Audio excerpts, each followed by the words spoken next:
देवाय नमो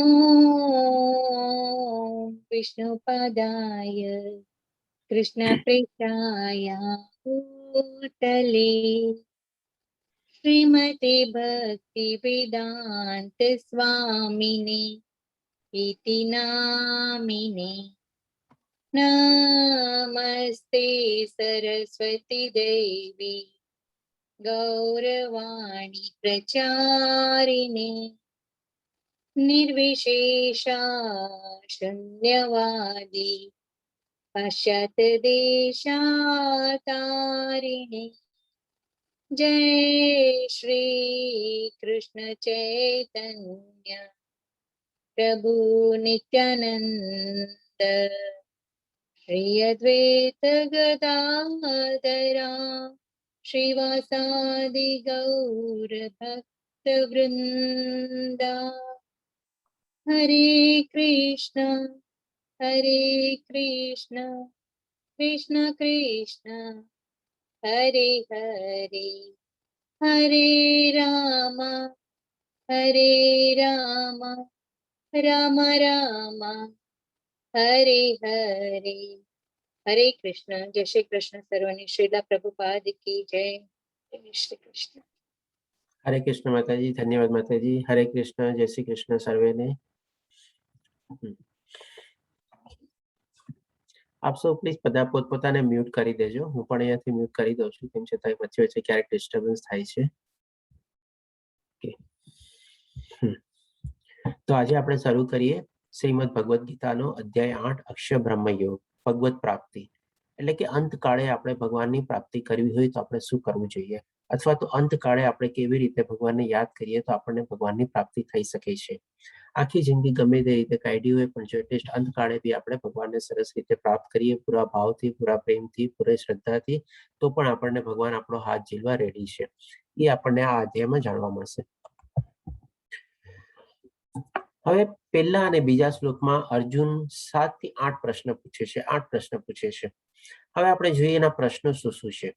અર્જુને પૂછ્યા કરી પહેલા શ્લોકમાં એક સાથે 4 પ્રશ્ન પહેલા શ્લોકમાં પૂછે છે, પછી પાછા 4 પ્રશ્ન બીજા શ્લોકમાં બી પૂછે છે.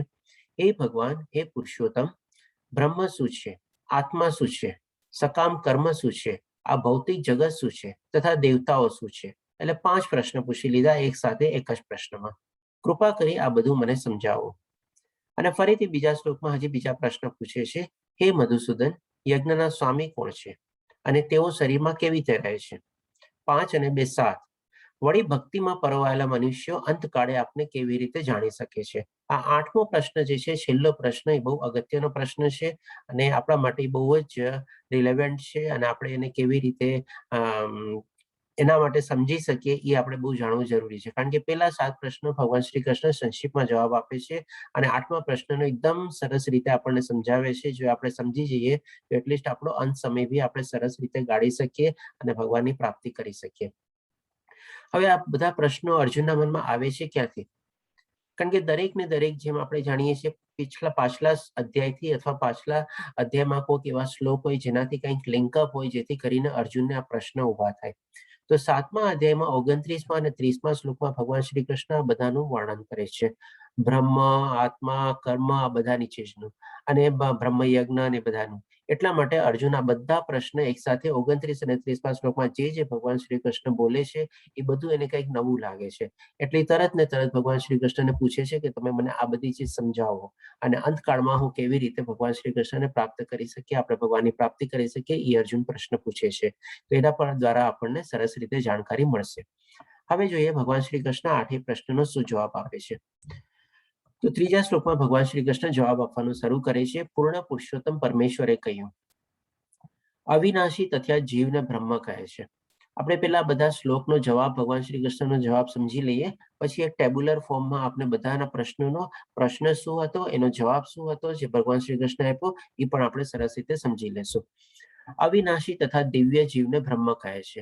એટલે કે જીવ એટલે કે આત્મા. હવે જે આત્મા જે છે એ અવિનાશી છે, એને ભગવાન શ્રી કૃષ્ણ બ્રહ્મ તરીકે જણાવે છે અને તેના નિત્ય સ્વભાવને અધ્યાત્મ અથવા આત્મા કહેવાય છે. હવે આત્માનો નિત્ય સ્વભાવ એટલે કે જે કંઈક બેઝિક ઇન્સ્ટિંક્ટ, એટલે કે ઇનબોર્ન નેચર.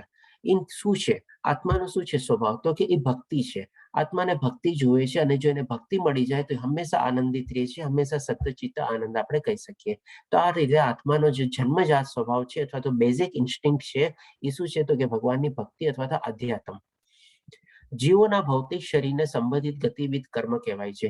હવે જીવ જેવી એટલે કે આત્મા જેવો ભૌતિક શરીર સાથે કમ્બાઈન થઈ જાય છે, એની અંદરમાં પ્રવેશી જાય છે, અને જેવું એ શરીર અને આત્મા જેવા ભૌતિક દુનિયામાં ત્રિગુણી માયાના હેઠળ પ્રભાવ સંદર્ભમાં આવી જાય છે, એના કોન્ટેક્ટમાં આવી જાય છે, અને જેમ જેમ એ ગ્રો કરે છે, એની બધી ઇન્દ્રિયોને બધા ગ્રો થાય છે, અને એ પ્રમાણે પછી જે કર્મમાં અલગ અલગ પ્રવૃત્ત થાય છે એને ભગવાન શ્રી કૃષ્ણ કર્મ કહે છે. ગતિવિધિ કર્મ એટલે સ્લોલી ગતિની સાથે એ અલગ અલગ પ્રમાણે કર્મ કરતો રહે છે. નાનપણમાં અલગ કર્મ હોય, મોટો થાય પ્રમાણે અલગ થાય. એ રીતે ભગવાન શ્રી કૃષ્ણ કહે છે શરીરને સંબંધિત ગતિવિધિ. જેમ જેમ શરીર વધે છે એની બધી અલગ અલગ ગતિઓ વધે છે, અલગ અલગ સિચ્યુએશન વધે છે, અલગ અલગ સર્કમસ્ટાન્સીસ થાય છે, એ પ્રમાણે એ કર્મ કરતો જાય છે.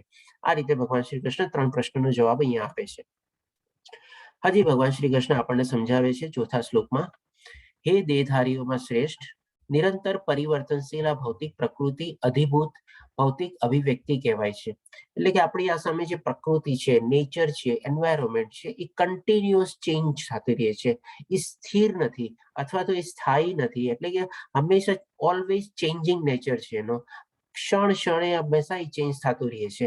આ રીતે ભગવાન શ્રી કૃષ્ણ કહે છે એને અધિભૂત કહેવાય છે. સૂર્ય તથા ચંદ્ર જેવા સમસ્ત દેવોને જેમાં સમાવેશ થાય છે તે ભગવાનનું વિરાટ રૂપ અધિદેવ કહેવાય છે. અધિદેવ એટલે કે દેવોથી બી અધિક, એટલે કે વર્ડ થયો અધિદેવ, એટલે કે બધા જે દેવી દેવતાઓ છે એનાથી બી ઉપર, સર્વોપરી, એટલે કે અધિદેવ. તો આ ભગવાન શ્રી કૃષ્ણ કહે છે જેની અંદર સૂર્ય અને ચંદ્ર બધી ચીજ આવી ગઈ છે, અને બધા દેવોનો બી એમાં સમાવેશ આવી જાય છે. આ રીતે એને અધિદેવ કહેવાય છે. પછી છઠ્ઠા પ્રશ્નનો જવાબ આપે છે, અને પ્રત્યેક દેહધારીના હૃદયમાં પરમાત્મા રૂપે સ્થિર હું પરમેશ્વર યજ્ઞનો સ્વામી કહેવાઉં છું. એટલે ભગવાન શ્રી કૃષ્ણ છે ને 2 જગ્યાએ કહે છે કે બધી જે આત્માઓ જે છે બધા જીવોની અંદર, નોટ ઓનલી મનુષ્ય, એક જીવોની અંદર નાનામાં નાનું, જેમ કે અહીંયા કેટરપિલરનો ફોટો છે, પતંગિયું છે, આવા નાના નાના કીટાણુઓ છે, એમાં પણ જીવ છે, આત્મા છે, અને મનુષ્યની અંદર પણ જીવ આત્મા છે. એ બધાનો સ્વામી, એટલે કે હું પોતે જ છું, અધિયજ્ઞ કહેવાઉં છું. અને હવે ભગવાન શ્રી કૃષ્ણ છે ને 2 જગ્યાએ બધા પોતાનો સ્વામિત્વ આપણે ડેવલપ કરીએ. 15મા અધ્યાયમાં કહે છે કે બધા આત્માના ઉપર હું છું, જે કે પરમાત્મા કહેવાય છે. અહીંયા પણ આપણને એ જ કહે છે કે બધાના હૃદયમાં પરમાત્મા રૂપે સ્થિર છું, અને એનો યજ્ઞનો સ્વામી, એટલે કે એનો જે સ્વામી છું હું અધિયજ્ઞ તરીકે કહેવાઉં છું. એટલે કે અધિયજ્ઞ અને પરમાત્મા આપણે સેમ તરીકે આપણે સમજી શકીએ. હવે ભગવાન શ્રી કૃષ્ણ હજી એક 5મા શ્લોકમાં જવાબ આપે છે, જે એના છેલ્લો પ્રશ્ન હતો, 8મો પ્રશ્ન, એનો જવાબ. જે મનુષ્ય મૃત્યુ સમયે કેવળ મારું સ્મરણ કરતો શરીર તજે છે તે તરત મારી પ્રકૃતિને પામે છે, એમાં લેશ માત્ર સંદેહ નથી. એટલે એક ટાઈપનું ભગવાન એશ્યોરન્સ આપે છે, ગેરંટી આપે છે, without any doubt, without any confusion. એ રીતે ભગવાન શ્રી કૃષ્ણ કહે છે કે મૃત્યુ કાળે કેવળ મારું સ્મરણ, એટલે કે ખાલી ભગવાનનું સ્મરણ થયા હોવું જોઈએ, બીજું કોઈ ચીજ ન હોવી જોઈએ. અને એ રીતે ઈ ભાવથી અથવા ઈ પ્રેમ ભાવનાથી, ઈ શ્રદ્ધાથી, લાગણીથી જો શરીર તજે તો તરત મારી પ્રકૃતિને પામે છે, એટલે કે ભગવાનના સ્વભાવને પામી જાય છે અને ભગવાનના ધામમાં જઈ શકે છે. આ રીતે ભગવાન શ્રી કૃષ્ણ આપણને કહે છે. હવે આ ચીજ શું કરવી એટલી સહેલી છે કે કેવળ મારું સ્મરણ, એટલે કે ફક્ત ભગવાનનું સ્મરણ મરતી વેળા. આજે શું થાય છે, આપણે નોર્મલી મરતી વેળા મારું આ રહી ગયું, મારું ઓલું રહી ગયું, મને આ ચીજ મારી અધૂરી રહી ગઈ, મારી ઓલી ચીજ અધૂરી રહી ગઈ, મેં વિલમાં આમ લખેલું છે, હવે મને લાસ્ટ મોમેન્ટમાં લાગે છે કે ના, એ વિલ મારે ચેન્જ કરવી જોઈએ, કારણ કે આ દીકરા સાથે આમ છે, ઓલા સાથે આમ છે, મારે આને વધારે આપવું છે, આને ઓછું આપવું છે, આને નથી આપવું કે એવું કંઈક ને કંઈક. કેટલા નાના રકમના આપણા વિચારો આવતા હોય છે આપણા મનમાં. જ્યારે આપણે અંતિમ કાળે માની લો બેડ ઉપર પડેલા હોઈ શકે, જો સારી સ્થિતિ હોય તો ઘરે હશું, અથવા તો એવી સ્થિતિ હોય તો માની લો હોસ્પિટલમાં બેડ રિડન આપણે હોઈએ, અને અંતકાળ હોય ત્યારે બી આપણે કેવળ ને કેવળ, અને એ પણ પૂરી શ્રદ્ધા અને ભાવથી શું આપણે ભગવાનનું નામ લઈ શકીએ છીએ. એટલે કે આ સાંભળવાને આપણને બહુ સહજ લાગે છે કે જો ભગવાન શ્રી કૃષ્ણ આટલું સરસ એશ્યોરન્સ આપે છે તો શું બધા માટે પોસિબલ થતું હશે? Definitely not. આટલું સિમ્પલ સોલ્યુશન ભગવાન આપે છે, ભગવાનને પોતાને ખબર છે કે બધી ચીજ બધા કરી શકવાના નથી. હવે અહીંયા આપણી સમસ્યા ભીષ્મ પિતામહનો ફોટો છે. ભીષ્મ પિતામહ આપ સૌ જાણો છો બાણશૈયા ઉપર હતા અને યુદ્ધ પૂરું થાય પછી અમુક દિવસ પછી પોતાનું શરીર ત્યાગ કરે છે. ત્યારે ભગવાન શ્રી કૃષ્ણ ખુદ એમની સામે આવીને ઉભા રહે છે અને આપણા ભાગવતમમાં આપણે ભગવાન ભીષ્મ પિતામહ બહુ સરસ મજાની સ્તુતિ કરે છે શ્રી કૃષ્ણની સામે, પૂરી હૃદયથી પ્રાર્થના કરે છે અને એ ટાઈમે કેવળ એના મનમાં બીજો કોઈ ભાવ નતો અને એવી સ્તુતિ કરતા કરતા એ પોતાનો દેહ ત્યાગ કરે છે. આપણે 3 સ્તુતિ જે છે ને આખા ભાગવતમ ને બધામાં બહુ જ સરસ રીતે વર્ણવેલી છે અને એ સ્તુતિ ઘણીવાર આપણને સાંભળવી બી બહુ ગમે. એ 3 સ્તુતિ છે. સૌથી પહેલી આપણે બ્રહ્માજીની સ્તુતિ આવે છે, પછી આપણે ભીષ્મ પિતામહની સ્તુતિ આવે છે અને ત્રીજી સ્તુતિ કુંતી માતાની સ્તુતિ આવે છે. આ 3 સ્તુતિ એટલી સરસ સ્તુતિ છે, એટલી સરસ પ્રાર્થના છે, એટલી હૃદય ભરેલી ભગવાન સામે પ્રાર્થના છે કે આપણને પણ લાગે કે ના, સાચી પ્રાર્થના અને સાચી સ્તુતિ આ બધી ચીજને કહેવાય. આ રીતે ભગવાન શ્રી કૃષ્ણ આપણને સમજાવે છે. હવે અહીંયા આપણે જોઈએ જે ભીષ્મ પિતામહ આવી રીતે પોતાનું જ્યારે શરીર છોડે છે ત્યારે ડેફિનેટલી ભગવાન શ્રી કૃષ્ણની પ્રાપ્તિ થઈ હતી. હવે આ ચીજ આપણા માટે પોસિબલ છે શું? Is it possible for our life આપણે, અથવા તો કેટલી હદ સુધી પોસિબલ છે?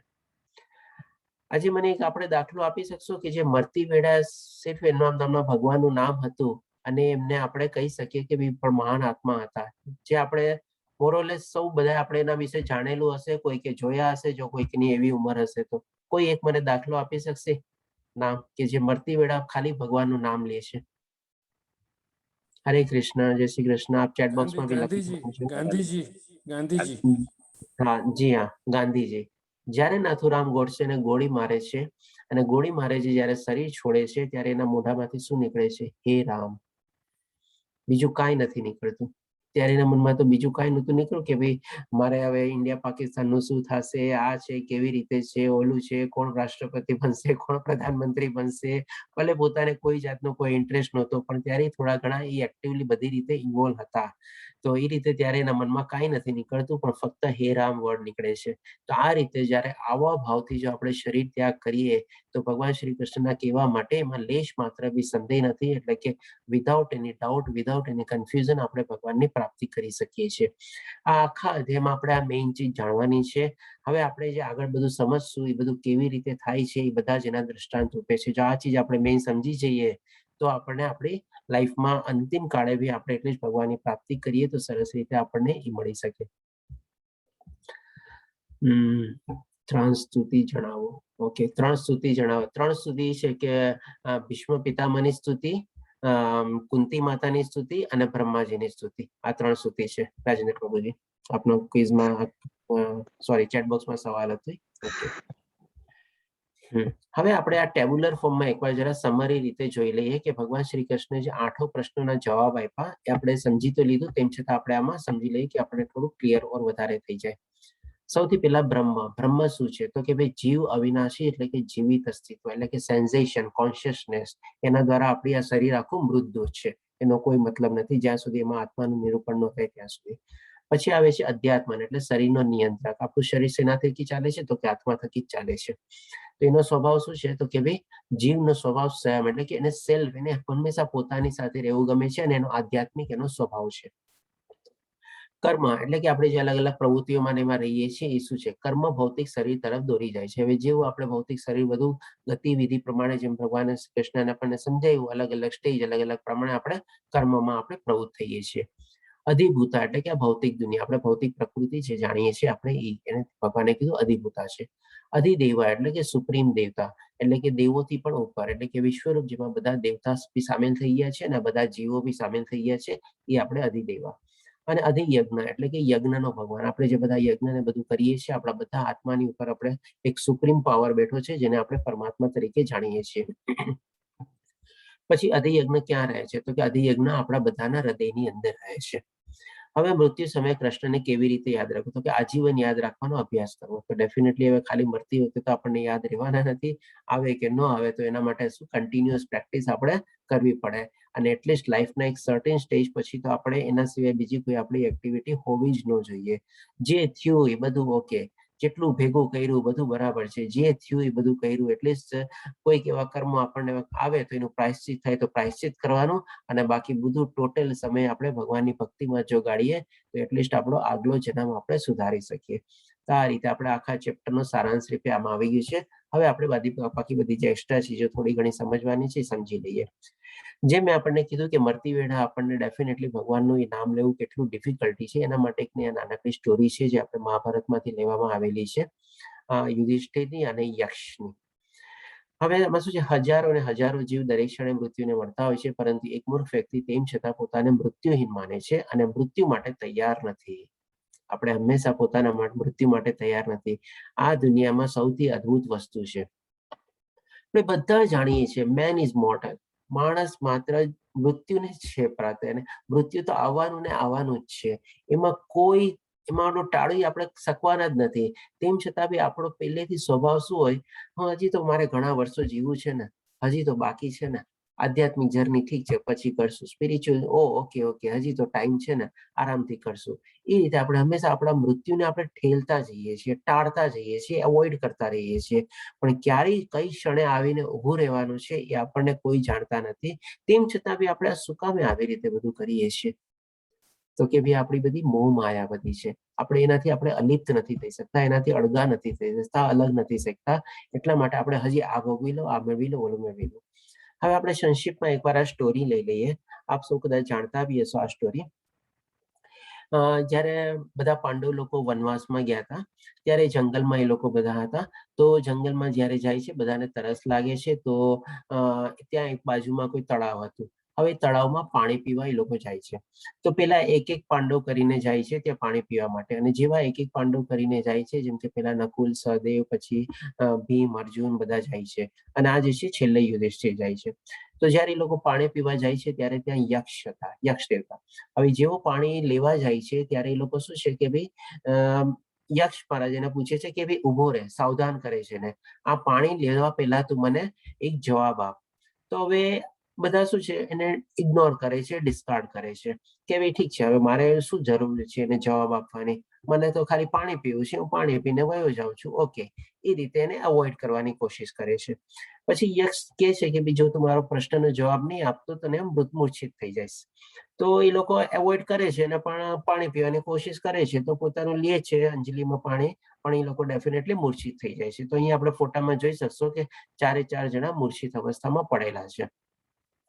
પછી છેલ્લે યુધિષ્ઠિર આવે છે. તો યુધિષ્ઠિર પણ પ્રયત્ન કરે છે, પણ એ તો ધર્મરાજા હતા, ડેફિનેટલી એની આજ્ઞાનું પાલન કરે છે, એને માને છે. એ કે અચ્છા ઠીક છે, તમારો પ્રશ્ન છે, ઓકે પૂછી લ્યો, હું મારો પ્રયત્ન કરીશ એનો જવાબ આપવાની, બાકી પછી જેવી તમારી મરજી. તો એ પ્રશ્ન પૂછે છે, અને પ્રશ્ન શું પૂછે છે કે ભાઈ આ દુનિયાનું સૌથી મોટું અદ્ભુત શું છે, અચરજ શું છે, સરપ્રાઈઝ શું છે, એસ્ટોનિશિંગ ચીજ શું છે? તો એ પૂછે છે કે ભાઈ ત્યારે યુધિષ્ઠિર મહારાજ જવાબ આપે છે કે ભાઈ બધાનું મૃત્યુ નિશ્ચિત છે, તેમ છતાં મનુષ્ય જે છે એ મૃત્યુ માટે કોઈ દી તૈયાર રહેતો નથી.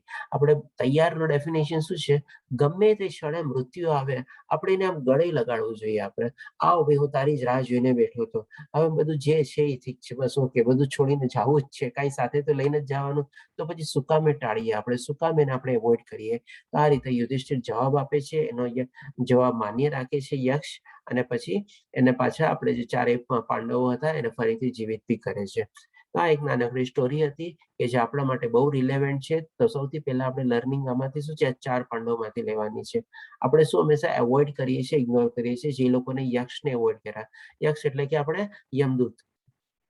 તો એ જ્યારે આપણે હંમેશા મૃત્યુ દેવતાને આપણે એવોઇડ કરીએ છીએ. આપણે મૃત્યુને કેમ હંમેશા બાદ ભરીને આપણે સામેથી આપણે કહીએ છીએ, આવા હું તારી જ રાહ જોઈને બેઠો તો આપણે લેવાના છે. તો આ રીતે જેમ 4 ભાઈઓ એ લોકો એને એવોઇડ કર્યા, આપણે પણ મૃત્યુને આપણે હંમેશા એવોઇડ કરતા રહીએ છીએ અને દૂર ઠેલતા રહીએ છીએ, અથવા તો હંમેશા માનતા રહીએ છીએ કે હું હમણાં મરવાનો નથી, હજી મારે ઘણા વર્ષો બાકી છે. પણ આ ચીજ આપણે એ રીતે ન હોવી જોઈએ. તો આ એક આપણી મોટી લર્નિંગ છે કે ભાઈ ડેફિનેટલી આપણે 4 પાંડવોમાંથી શીખવાનું છે કે ભાઈ મૃત્યુને બી આપણે સ્વીકારવું જોઈએ, અને મૃત્યુને જો સ્વીકારવા માટે આપણે રેડી થઈ જઈએ તો આપણા ઘણા બધા પ્રોબ્લેમ છે ને લાઈફમાંથી સોલ્વ થઈ જાય, અથવા તો ઘણા બધા પ્રોબ્લેમ આપણી સામે આવે જ નહીં, આપણને દેખાય જ નહીં. તો એ રીતે આપણે હંમેશા રેડી રહેવું જોઈએ મૃત્યુ માટે, કે નહીં કે આપણે મૃત્યુને હંમેશા ઠેલતું રહેવાનું છે.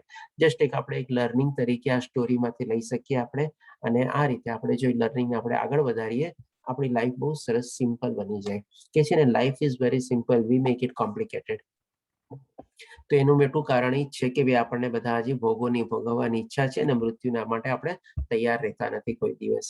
હવે આ અધ્યાય એવો છે ને કે આમાં ઘણી બધી નાની નાની સ્ટોરીઓ આવશે, લગભગ 3 થી 4 સ્ટોરી આવશે. એક સ્ટોરી આ પહેલા કીધી આપણે, હજી બીજી 2-3 સ્ટોરી આવશે. તો આપ સૌને બધાને ખૂબ ગમશે આ કદાચ અધ્યાય. અને એક ચીજ આપણે બીજી કહી દઉં કે આપણને છે ને સ્ટોરી આજની તારીખમાં બી સાંભળવી ગમે.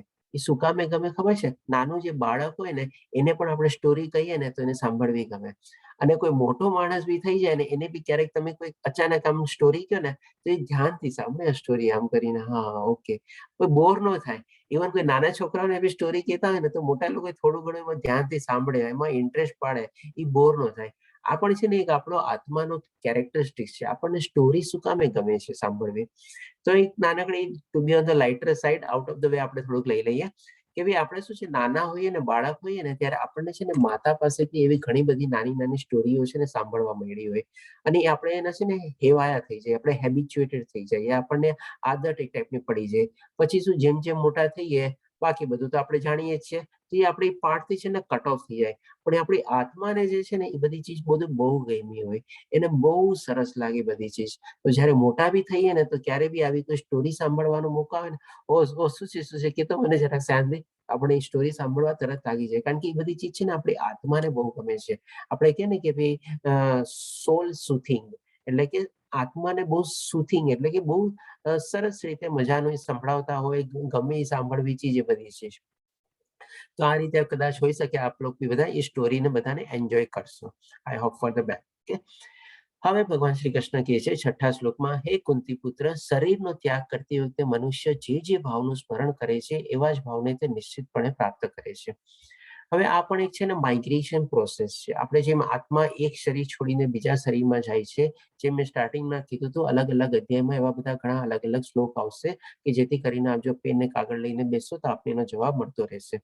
આ એક એનો જવાબ છે કે ભાઈ આત્મા જ્યારે આપણી એક શરીર છોડીને બીજું શરીરમાં દેહાંતર કરે છે ત્યારે એની સાથે શું શું ચીજ કેરી ફોરવર્ડ કરે છે, શું શું ચીજ સાથે લઈને જાય છે. તો એનો એક જવાબ આ છે કે શરીરનો ત્યાગ કરતી વખતે મનુષ્ય જે ભાવોનું સ્મરણ કરે છે, એટલે કે મરતી વખતે એનો મનમાં જે ભાવો હોય, જ્યાં જ્યાં એનું મન અટકેલું હોય, જ્યાં જ્યાં એની લાગણીઓ અટકેલી હોય, જ્યાં જ્યાં પોતાનું હજી એને પ્રાપ્તિ કરવાની એવી ઈચ્છા અટકી ગઈ હોય, રહી ગઈ હોય, એવા બધા ભાવોને નિશ્ચિતપણે પ્રાપ્ત કરે છે. એટલે પ્રાપ્ત કરે છે, દેટ મીન્સ એ આત્મા એક્વાયર કરે છે ને એક્વાયર કરીને પછી એ નેક્સ્ટ જન્મમાં એ બધું કેરી ફોરવર્ડ કરીને લઈ જાય છે એની સાથે. તો આ એક એનો સરસ રીતે આપણને અહીંયા માઇગ્રેશન પ્રોસેસનો જવાબ મળે છે. ઘણી વાર એમ હોય છે ને કે ભાઈ આવતા જન્મમાં બી ઘણી બધી ચીજો આપણને થોડા વખત સુધી બધી યાદ રહે અને પછી આપણે જેમ જેમ ભૌતિક દુનિયાના સંસારમાં આવ્યા એ આસ્તે આસ્તે બધી લુપાતી જાય અને ભૂલાઈ જાય અને પછી પાછા આપણે નોર્મલ જેમ આપણે હોઈએ એ રીતે થઈ જઈએ. તો આ રીતે ભગવાન શ્રી કૃષ્ણ આપણને કહે છે કે ભાઈ આવા બધા ભાવો કેરી ફોરવર્ડ કરીને જાય છે. હવે અહીંયા પાછી એક ફરીથી નાની સ્ટોરી આવી ગઈ છે એ ભરત મહારાજની, કે ભાઈ આવા ભાવોનો એક દ્રષ્ટાંત આપણને મળે છે ભાગવતમમાંથી. આ ભરત મહારાજની સ્ટોરી છે જેના ઉપરથી આપણું હિન્દુસ્તાન અથવા ઇન્ડિયાનું નામ છે ભારત. તો એ સ્ટોરી આપણે સંક્ષિપ્તમાં લઈ લઈએ ફરીથી. હવે ભરત મહારાજ છે ને બહુ મોટા રાજા હતા. એક અમુક ઉંમર આવી ગઈ પછી એને લાગે છે કે ભાઈ હવે મારે આ બધું છોડી જવું જોઈએ અને મારે જંગલમાં જઈને, ત્યારે એ પ્રમાણે સતયુગ અને એ પ્રમાણે યુગ હતો, તો એ પ્રમાણે જંગલમાં જઈ અને ભગવાન શ્રી કૃષ્ણ નામ લેવું જોઈએ, યજ્ઞ કરવા જોઈએ, બધું કરવું જોઈએ. તો એ પ્રમાણે જાય છે જંગલમાં અને યજ્ઞ ને બધું કરે છે અને ભગવાનની સ્તુતિ કરે છે, પ્રાર્થના કરે છે, અર્ચના કરે છે, બધું કરે છે. હવે એક દિવસ થાય છે શું કે ભાઈ એ જયારે આવી રીતે આમ યજ્ઞ કરતા હતા ત્યારે એની સામે એક ઝરણું જાતું હતું. હવે એ ઝરણુંમાં શું છે, એક ઝરણું પાસ થાય છે અને આ બાજુ અને આ બાજુ થોડા ઘણા વૃક્ષો ને આ જે છે જેમ જંગલમાં ઘણી બધી આપણે નેચરલી સમજી શકીએ કેવી રીતે. જેમ કે અહીંયા એની કુટીર હતી, કુટીરની સામે અહીંયા ઝરણું જાય છે, પોતે અહીંયા બેઠીને કે કંઈક બેસીને માની લો યજ્ઞ કરતા હશે કે વોટ એવર ઇટ ઇઝ, તો એ જાય છે. હવે એ યજ્ઞ કરતી વખતે શું જોવે છે કે ભાઈ એક હિરણ છે એ ભાગે છે, જોરથી દોડે છે, એને હિરણ દેખાય છે. એ જોવે છે કે હિરણ શું કામ ભાગે છે, તો હજી નજર આગળ ઘુમાવે છે તો જોવે છે કે ભાઈ એની પાછળ એક બીજું પ્રાણી જે છે જેના કરતા પાવરફુલ છે એનો શિકાર કરવા માટે એનો દોડી રહ્યો છે અને એ હિરણનો શિકાર કરવા એને કરી અને એને ભોગવવા માંગે છે. તો આ ભરત મહારાજ બધું જોઈ રહ્યા હોય છે. તો હવે એ હિરણ છે ને પોતાનું જાન બચાવવા આ પારથી લઈને ઓલી પાર જવા જાય છે, વચ્ચે જે ઝરણું હતું. તો એ જાય છે તો એમાં એ હિરણ છે ને પ્રેગ્નેન્ટ હતું, એટલે કે ગર્ભસ્થ હિરણ હતું. તો હવે જેવું આ પારથી ઓલે પારમાં છલાંગ મારે છે, એ જેમ ઘણી વાર આવે ને પ્રીમેચ્યોર ડિલિવરી થઈ જાય તો એ છલાંગ તો મારી લે છે, પણ એનું જે બચ્ચું છે એ ઝરણામાં પડી જાય છે. એ ઝરણામાં પડી જાય છે અને પછી હિરણ ત્યારે મારા આગળ વયું જાય છે અને ઓર ભાગવા માંડે છે. હવે એની પણ અવસ્થા કેવી થઈ જાય છે કે ભાઈ પોતે એક તો ભય હતો એના મનમાં, એક પાછળ જાનવર હતું કે જે એની પોતાની જાનનો ખતરો હતો, સાથે સાથે એની અંદર જે બાળક હતો, જે એનો બીજો જીવ જાનવર પડી રહ્યો હતો, એ પણ ગર્ભમાં હતો, એટલે એનો પણ જીવ ખતરામાં હતો. તો આવી સ્થિતિમાં એ ભાગે છે, દૂર દૂર ભાગે છે અને એ પ્રમાણે પ્રીમેચ્યોર ડિલિવરી થાય છે. તો પ્રીમેચ્યોર ડિલિવરી થાય તો એનું દર્દ ને બધું ઓર વધારે હોય, તો એ દર્દમાં ને દર્દમાં અને ભયમાં ને ભયમાં એ પછી આગળ જઈને મૃત્યુ પામે છે. હવે આ ભરત મહારાજ આ બધી ચીજ જોવે છે ત્યારે હવે બધી ઇન્સ્ટન્ટલી થઈ જાય છે, એ ક્ષણ ભરવાને એવી રીતે બધી થઈ જાય છે. તો હવે ભરત મહારાજ યજ્ઞ કરતા કરતા એ શું છે, બચ્ચાને પોતાના હાથમાં લે છે અને પછી એની દેખભાળ કરે છે, સાર સંભાળ ને બધું કરે છે. હવે એ કરતા કરતા એને એ હિરણ પ્રત્યે લાગણી લાગી જાય છે, એને એનો મોહ બંધાઈ જાય છે કે ભાઈ એની દિવસ રાત એનો ખ્યાલ કરે, એ ગયું હોય તો એનું પાછી આવવાની રાહ જોવે, એને ખવડાવે પીવડાવે, એને નવડાવે. તમે અહીંયા એક ફોટામાં જોઈ શકો છો કે એના પ્રત્યે પ્રીતિ બંધાઈ જાય છે અને એનો મોહ થઈ જાય છે. હવે થાય છે શું, એક દિવસ કે ભાઈ અને આ બધી ચીજમાં એનો આસ્તે આસ્તે જે મેઇન પર્પઝ માટે આવ્યા હતા એ બધું આસ્તે આસ્તે ભૂલાઈ જાય છે, અથવા એમાં ઓછો ટાઈમ જાય છે. કારણ કે ડેફિનેટલી 24 કલાક છે, વધારે ટાઈમ જો આમાં આપે તો ઓલામાં ઓછો જાય. પેલા નહોતું તો મેક્સિમમ ટાઈમ એમાં જતો હતો, યજ્ઞમાં ને બધામાં. તો આ રીતે પછી હવે એનો આમાં ટાઈમ ઓછો થાય છે યજ્ઞમાં, અને આની દેખભાળ અને સાર સંભાળ કરવામાં એનો ટાઈમ વધારે જાય છે. હવે એક દિવસ થાય છે એવું કે ભાઈ હિરણ છે એ તો જંગલી પ્રાણી છે, તો એને જંગલમાં જતું હતું, તો એ તો એના સ્વભાવથી પોતે જાય છે જંગલમાં, અને એને આવતા જમા મોડું થઈ જાય છે. હવે જયારે મોડું થાય છે ત્યારે આ ભરત મહારાજ ચિંતા કરે છે, જાણે કે પોતાનું છોકરું જ ન હોય, જેમ આપણે ઘણી જગ્યા ન હોય પોતાનું પેટ હોય, એને કઈ બી થાય તો એવી રીતે એટલે છોકરાની જેમ એને ગણવા લાગે છે, પોતાના બાળકની જેમ ગણવા લાગે છે, અને એટલી મોટી એને પ્રીતિ બંધાઈ જાય છે કે ભાઈ કેમ ન આવ્યું, ક્યાં ફસાઈ ગયું હશે, કદાચ પાછું કોઈ એવું બીજું જંગલી જાનવર એને શિકાર કરવા તો નહીં આવી ગયું હશે, એ મરી તો નહીં ગયું હશે. એવા બધા ભાવો અને ભાવો એના મનમાં આવે છે. અને હવે એને થાય છે કે બહુ મોડું થઈ ગયું છે, બહુ અંધારું થઈ ગયું છે, ચાલ હું એને ગોતવા જાઉં. એટલે એને ગોતવા જાય છે. હવે અંધારામાં ને અંધારામાં ક્યાંક એનો પાણામાં એનો પગ આવી જાય છે, અને એ પછી એમાંથી પડી જાય છે. અને એને પણ એક જાતનો ડર થઈ ગયો, એને પણ એક જાતનો ભય થઈ ગયો. જે પ્રમાણે હિરણ ભય અને એવી રીતે ભાગતું હતું, એવી રીતે આ પણ ભય અને બીજાને બચાવવાના ઓલા ભાવથી, એટલે ખોટા એવા કે ભાઈ શું થયું હશે, કેવી રીતે થયું હશે, એ રીતે પોતે બી ત્યાં ને ત્યાં એ ઘડીએ ત્યાં મૃત્યુ પામે છે. જેમ ઘણી વાર હોય ને આપણે પડીએ અને અચાનક બ્રેઇન હેમરેજ કે કંઈક થઈ જાય ને આપણે મૃત્યુ પામીએ, એવી ટાઈપની સોર્ટ ઓફ લાઈફ ધેટ, એ રીતે ત્યાં ને ત્યાં મૃત્યુ પામે છે. હવે મૃત્યુ વખતે એના મનમાં શું ભાવ હતા, તો કે ભાઈ હિરણના ભાવ હતા. એ હિરણ ક્યાં ગયું, કેમ મોઢું આવ્યું, કોઈ એને ખાઈ ગયું હશે તો, અને એના મનમાં આ બધા ભાવ જે પોતે જે ભાવથી આવ્યા હતા એ બધા ભાવ બધા લુપ્ત થઈ ગયા, કોઈ ભાવ ન રહે એના મનમાં. આ રીતે ભાવથી તમારે ત્યાં મૃત્યુ પામે છે. હવે એ આગલા જન્મમાં પછી હિરણનો અવતાર લે છે, એટલે કે હિરણનું એનું જે આત્મા જે છે એ હિરણમાં અટકેલો હતો, તો એ આત્મા ફરીથી હિરણમાં જ પ્રવેશ કરે છે અને એ હિરણનું શરીર પામે છે. તો આ રીતે જેમ ભગવાન શ્રી કૃષ્ણ કહે છે કે એવા એવા ભાવોને એ પ્રાપ્ત કરે છે. એટલે એ જણે શું પ્રાપ્ત કર્યું તો કે ભાઈ એનો જીવ હિરણમાં અટકેલો હતો, તો લે ભાઈ તને હિરણનું શરીર આપી દીધું, હવે તું એમાં રહે. ઓકે, તો એને હિરણનું શરીર પ્રાપ્ત થાય છે. પણ આપ જે હતા તો બહુ મોટા સરસ મજાના આત્મા હતા અને પવિત્ર આત્મા હતી. તો આ હિરણના શરીરમાં બી જયારે આવે છે ત્યારે એને પાછલો જન્મ યાદ રહે છે. અને એ રીતે ઘણી વાર એવી ભગવાનની કૃપાને બી એવી થાય, તો એને બધું યાદ રહે છે. તો હવે એ ગમે તેમ કરીને પોતાનું હિરણનું જે શરીર મળ્યું છે અને એમાં જે કાળ એને વિતાવવાનો છે એ ડેફિનેટલી પણ એને વિતાવે છે, અને પછી મૃત્યુ પામે છે. અને મૃત્યુ પામીને પછી પાછો એનો બીજો જન્મ થાય છે મનુષ્ય રૂપમાં.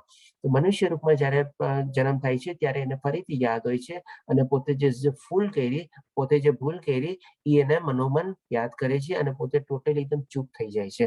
અને પછી બધા એકદમ જેને કે એકદમ જડ જેવું હોય છે, એટલે કે કોઈની સાથે કાંઈ બોલે નહીં, ચૂપચાપ, બસ એને લાગે છે હવે મારે આવી બધી ભૂલો નથી કરવી.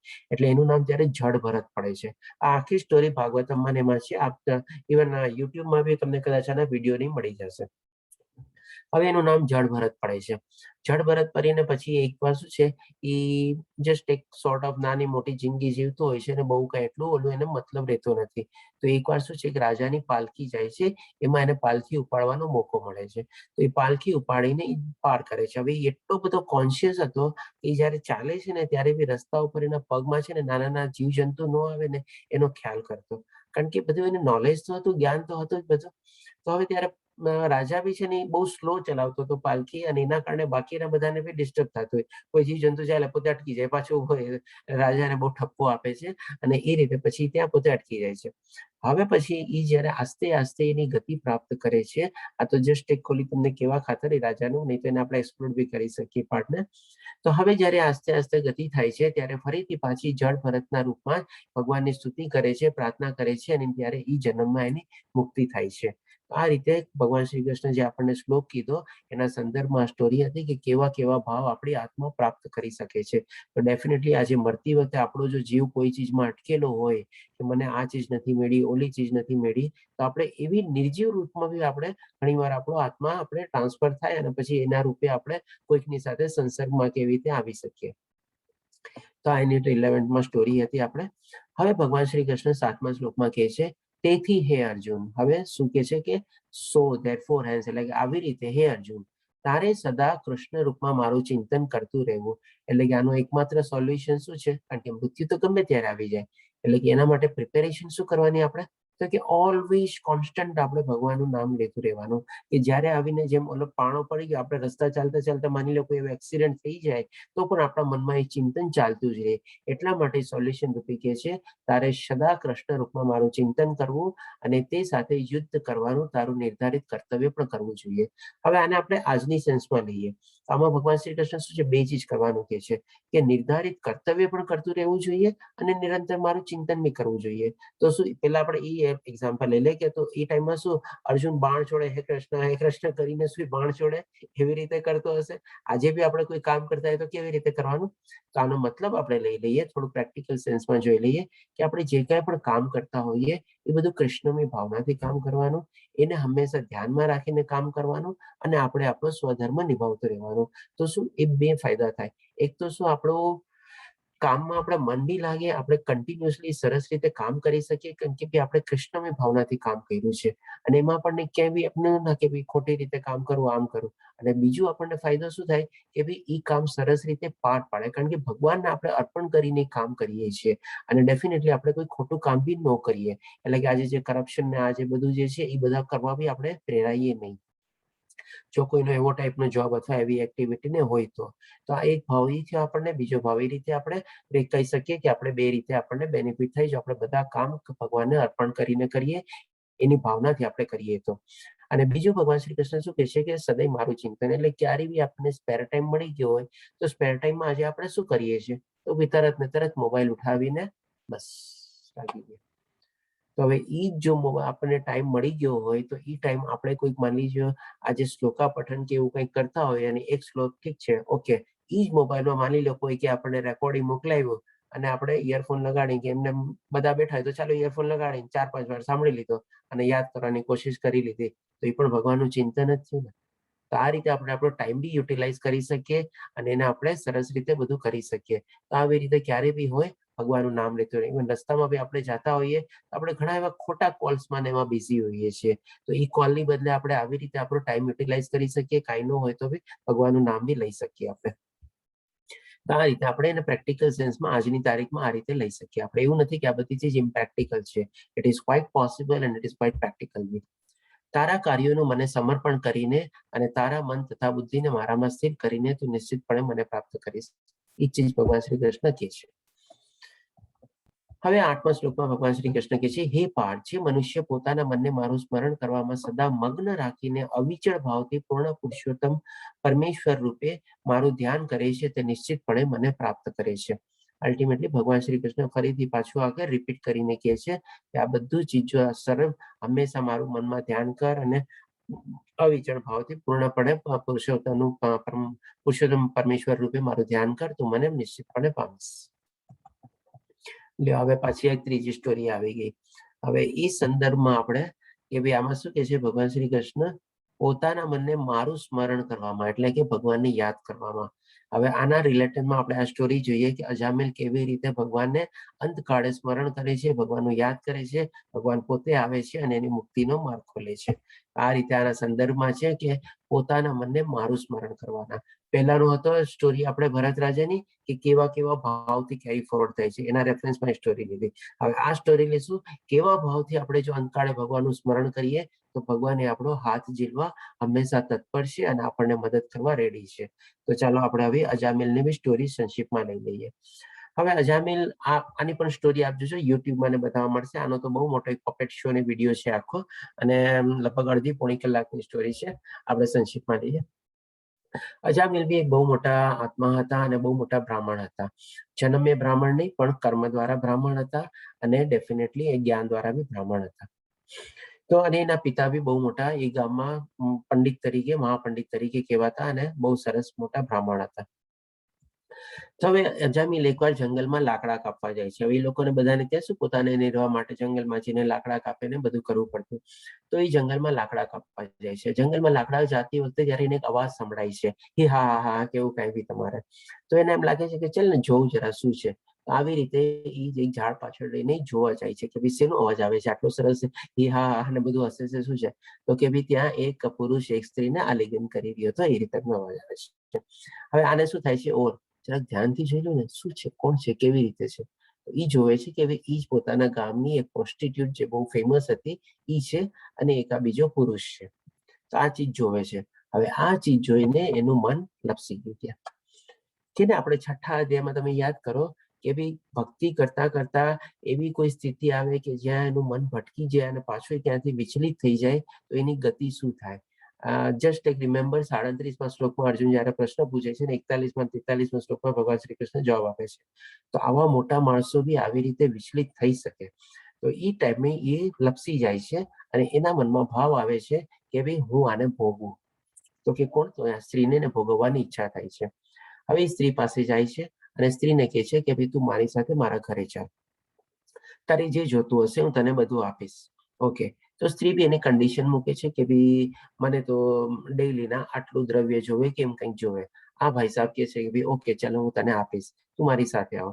પછી કહે છે કે ભાઈ હું તારી સાથે શું કામે આવું. પાછો હજી બીજો પ્રશ્ન બી એમ પૂછે છે કે ચાલ તું મને આપી બી દઈશ તો બી હું તારી સાથે શું કામે આપું. તો કે ના ના હું તને બહુ સરસ રીતે રાખીશ કારણ કે હું તને પ્રેમ કરું છું. પ્રેમ આપણે જાણી ગયા છે કે ભગવાન સિવાય કોઈની સાથે પ્રેમ થાય નહીં. અને પણ આ બધા જે હોય છે એ આપણી વાસનાની હોય છે. તો એનો જ એક બીજો આપણે એક્ઝામ્પલ રીતે બી લઈ શકીએ છીએ. તો એને કહે છે કે ઓકે તો ઓલીને તો શું જોતું તું ને મળતી તો એક વાર ચાલ ને ટ્રાય કરું, ભાઈ ઠીક છે મારે તો ઘર બેઠા બધું કરવાનું છે ને. અને એ જાય છે એની સાથે.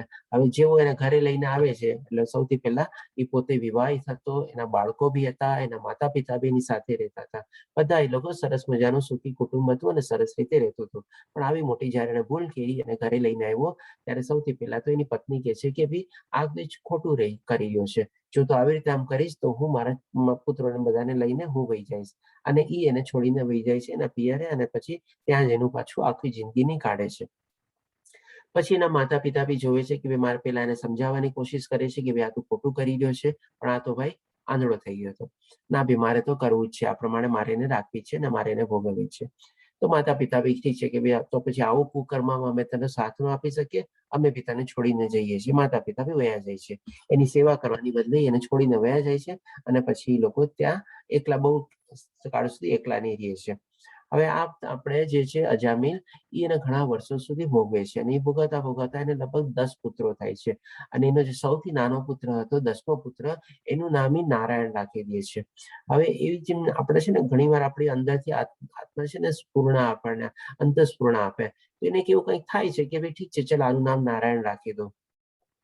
એમ કરીને એનું નામ નારાયણ રાખી દે છે. હવે જેમ બધાને પોતાનું છેલ્લું બાળક અથવા નાનું બાળક જે નાનું સંતાન હોય એ સૌથી વધારે વાલું હોય. તો આને બી સૌથી એનું છેલ્લું સંતાન હતું, સૌથી વધારે વાલું હતું. અને આખો દિવસ ઘરમાં નારાયણ નારાયણ કરીને ભગવાનનું નામ લેવાય છે. બીજાના બહાને લેવાય છે પણ ડેફિનેટલી આખા ઘરમાં નારાયણનું નામ લેવાય છે. એટલે કે નારાયણ નારાયણ કરી નારાયણ તે ખાધું, નારાયણ તે પીધું, નારાયણ તેમ કર્યું, નારાયણ તેમ કર્યું, નારાયણ તેમ કર્યું, કરીને નારાયણ નારાયણ નારાયણ તરીકે નામ લેવાય છે. તો આ રીતે નામ લેવાતું હોય છે. હવે એક દિવસ આવે છે જ્યારે આનો અંતકાળ આવે છે. અંતકાળ આવે છે પોતે લગભગ ત્યારે 88 વર્ષનો હતો, જે પ્રમાણે આખી સ્ટોરીમાં વર્ણવેલું છે એ પ્રમાણે 88 વર્ષના ઉંમરે પોતાનો અંતકાળ આવતા જ્યારે એ જોવે છે કે ભાઈ હવે તો યમદૂત આ બધા આપણે જે છે બધા યમદૂતો છે, યમદૂતના યમ રાજાના દૂતો એટલે કે યમદૂત બધા એને ઘેરીને ઉભા રહીએ છે અને એને લઈ જવા માટે રેડી છે. હવે આ ટાઈમમાં એ ફરીથી ત્યારે પોતાના નાના પુત્રને યાદ કરે છે અને જોશથી ચિલ્લાય છે નારાયણ, એટલે કે એનું સ્મરણ કરે છે, એને યાદ કરે છે અને એને બોલાવે છે, હે નારાયણ નારાયણ કરીને એમ જોર જોરથી બોલાવે છે. કારણ કે એ ટાઈમે બીજો કોઈ એનો ભાવ નતો, કારણ કે એના જીવ અટકેલો હતો એના નાના પુત્રમાં, સૌથી છેલ્લા પુત્ર જે હતો એમાં. અને એ સમજે છે કે હું નારાયણને બોલાવું છું, એ પ્રમાણે એને બોલાવે છે. અને આપણે એ જયારે નારાયણ તરીકે બોલાવે છે ત્યારે ભગવાનના જે દૂતો છે, એટલે કે આપણે વિષ્ણુ દૂત લોકો બધા આવે છે અને એ લોકો પછી આને જોવે છે. ત્યારે એ યમદૂતના બધા દૂતો વચ્ચે અને વિષ્ણુના દૂતો વચ્ચે ઘણી મોટી આર્ગ્યુમેન્ટ થાય છે અને એમાં આખી ધર્મની પરિભાષા અને બધાનું વિશ્લેષણ આપેલું છે. ત્યારે આ વિષ્ણુ દૂતો કહે છે કે ના ભાઈ આ બહુ પવિત્ર આત્મા છે, ત્યારે યમદૂતો કહે છે આ શું પાપ નથી કર્યા, એના મા બાપને છોડી દીધા, એની પત્નીને છોડી દીધા, પુત્રોને છોડી દીધા, આવી રીતે વેશ્યા અને ભોગે બી આમ છે. તેમ છતાં બી આ બે વચ્ચે બહુ આખી ડિબેટ થાય છે અને ધર્મની ડેફિનેશનની બધાની ચર્ચા થાય છે. એ આખી સ્ટોરીમાં આપેલું છે.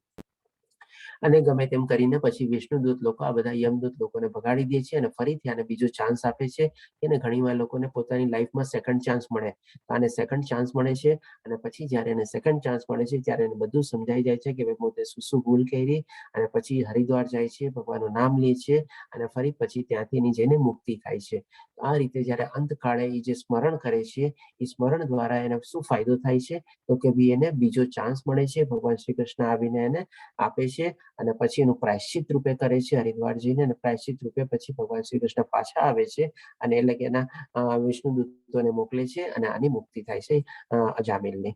તો આ એક સ્ટોરી એના સંદર્ભમાં હતી કે આપણે અંતકાળે બીજો આવી રીતે સરસ રીતે જો ભગવાનનું નામ લઈએ તો ક્યારેક આપણને એવો બીજો ચાન્સ બી મળી શકે છે, અથવા તો ઈ ભાવથી આપણને ભગવત ગતિ બી પ્રાપ્ત થઈ શકે છે, જે ભગવાન શ્રી કૃષ્ણે આપણને ત્રીજા શ્લોકમાં સમજાવ્યું એ પ્રમાણે. તો આ જેનો ફોટો છે હરિદ્વારમાં જઈને જ્યારે પોતે કરે છે ત્યાર પછી ભગવાન શ્રી કૃષ્ણ ફરીથી આવે છે અને એને મુક્તિ આપે છે. હવે 9મા શ્લોકમાં જોઈએ ભગવાન શ્રી કૃષ્ણ શું કહે છે. મનુષ્યને જોઈએ કે પરમ પુરુષનું ધ્યાન સર્વજ્ઞ. હવે અહીંયા ભગવાન શ્રી કૃષ્ણ છે ને આપણને ડિસ્ક્રાઇબ કરે છે કે ભાઈ આપણે કેવી રીતે ભગવાનનું સ્મરણ કરવું જોઈએ, કેવી રીતે ભગવાનને જાણીને, કેવી રીતે યાદ કરીને ભગવાનનું સ્મરણ કરવું જોઈએ. એ બધી ચીજ આપણને અહીંયા સમજાવે છે. મનુષ્યને જોઈએ છે એટલે કે આ આપણા માટે છે, હવે અર્જુન માટે નથી. એટલા માટે કહે છે મનુષ્યને જોઈએ છે કે પરમ પુરુષનું ધ્યાન સર્વજ્ઞ, એટલે કે બધું ચીજ જાણનારા છે, બધાના જ્ઞાતા છે. પુરાતન એટલે અનાદિકાળથી ચાલ્યા આવે છે. નિયંતા એટલે કન્ટિન્યુઅસ ચાલવાના છે. લઘુત્તમથી પણ લઘુત્તર, નાનામાં નાની ચીજથી બી નાના છે અને મોટા ચીજથી બી મોટા છે. સર્વના પાલન કરતા, સમસ્ત ભૌતિક પ્રકૃતિથી પરે, આ ભૌતિક દુનિયાથી જે છે બધાથી પરે છે. અચિંત્ય એટલે કે આપણે જેનું એ પ્રમાણે ચિંતન ન કરી શકીએ, એટલે કે નિરાકાર રૂપમાં ચિંતન ન કરી શકીએ, પણ કેવી રીતે તો કે તથા નિત્ય પુરુષના રૂપમાં આપણે ચિંતન કરવાનું છે અને એ રીતે આપણે ભગવાન શ્રી કૃષ્ણને યાદ કરવાના છે. તેઓ સૂર્ય સમાન તેજસ્વી છે, દિવ્ય છે અને આ ભૌતિક પ્રકૃતિથી પર છે. એટલે આ બધા ભાવોથી આપણે હંમેશા ભગવાન શ્રી કૃષ્ણને યાદ કરવાનું છે.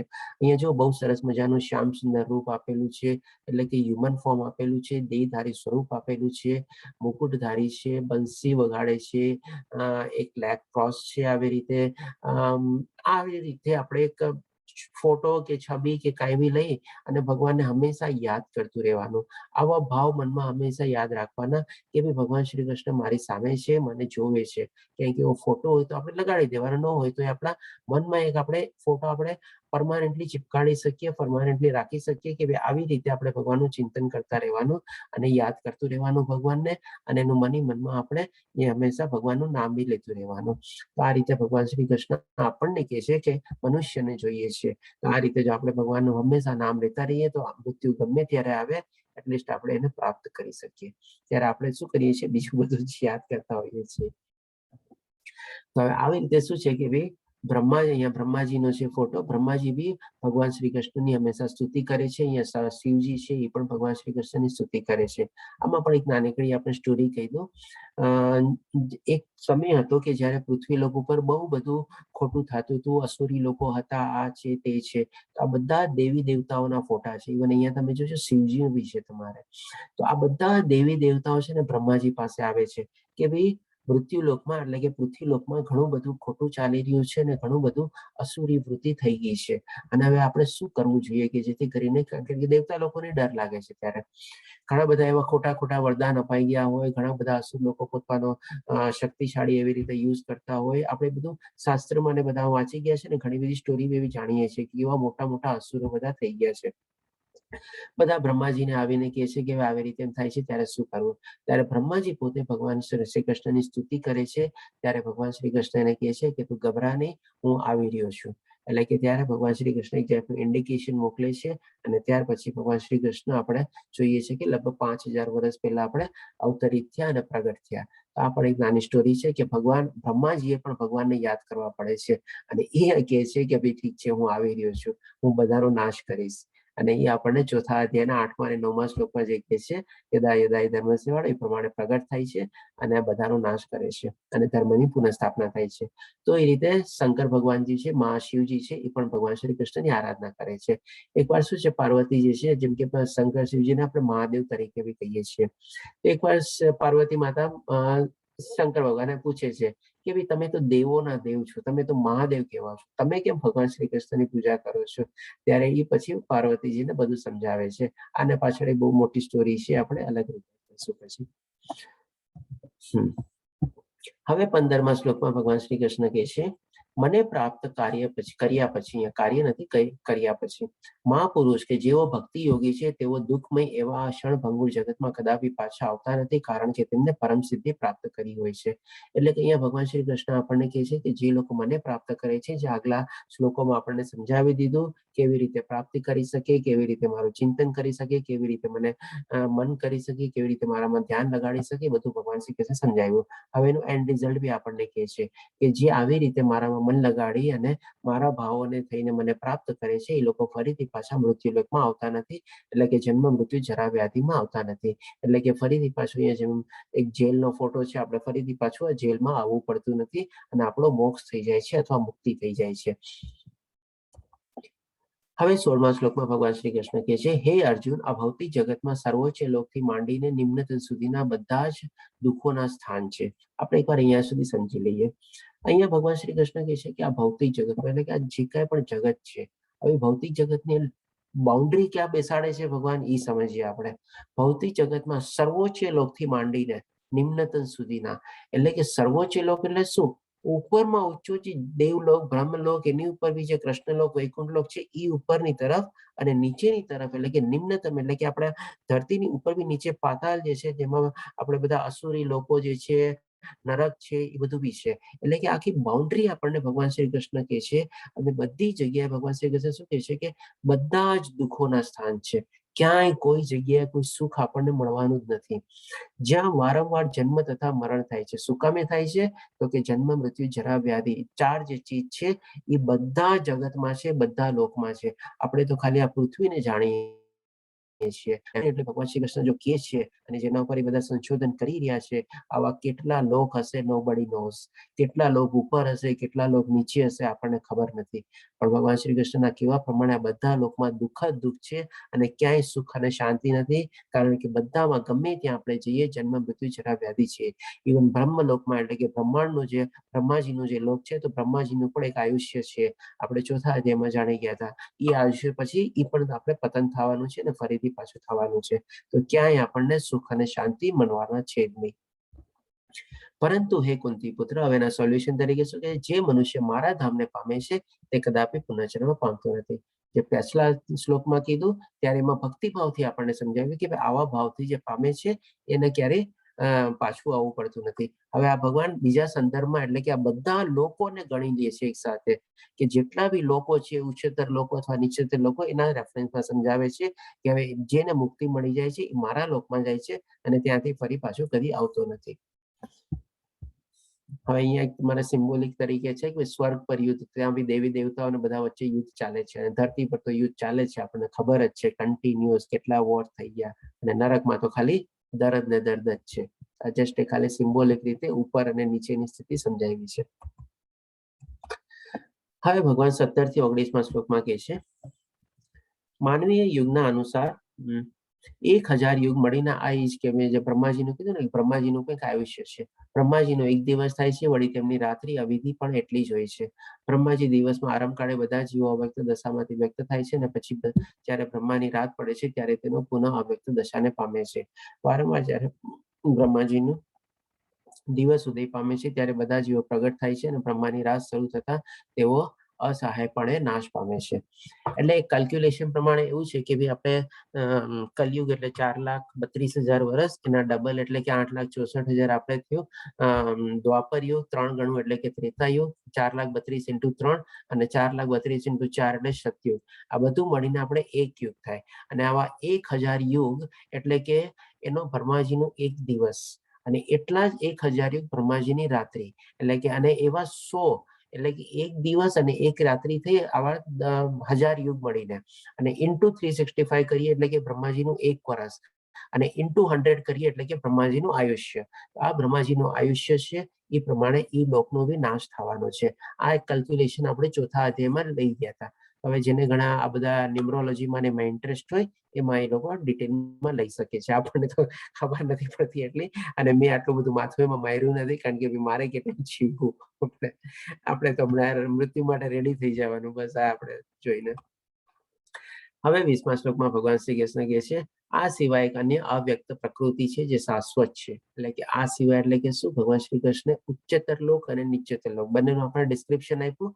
હવે પોતાનો જે લોક છે, જ્યાં ભગવાન શ્રી કૃષ્ણ કહે છે જ્યાં પહોંચ્યા પછી કોઈ પાછું આવતું નથી, તો હવે ઈ લોકનું ભગવાન શ્રી કૃષ્ણ થોડું ઘણું ડિસ્ક્રિપ્શન આપણને આપે છે કે ભાઈ ઈ લોક કેવું છે.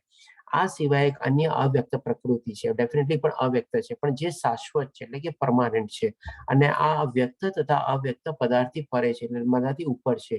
તે સર્વોપરી અને કદાપી નષ્ટ ન થનારી છે, એટલે કોઈ દી નષ્ટ નથી થતી અને પરમાનન્ટ છે. બ્રહ્માજીનું પણ આયુષ્ય છે ને, એ પણ આખી દુનિયાને સૃષ્ટિને બધી બી નષ્ટ થવાની છે, અને જે હંમેશા દુઃખ જ દુઃખ છે. જ્યારે આ જગતમાંનું બધું જ નષ્ટ પામે છે ત્યારે પણ તે ભાગ તેમનો તેમ જ રહે છે.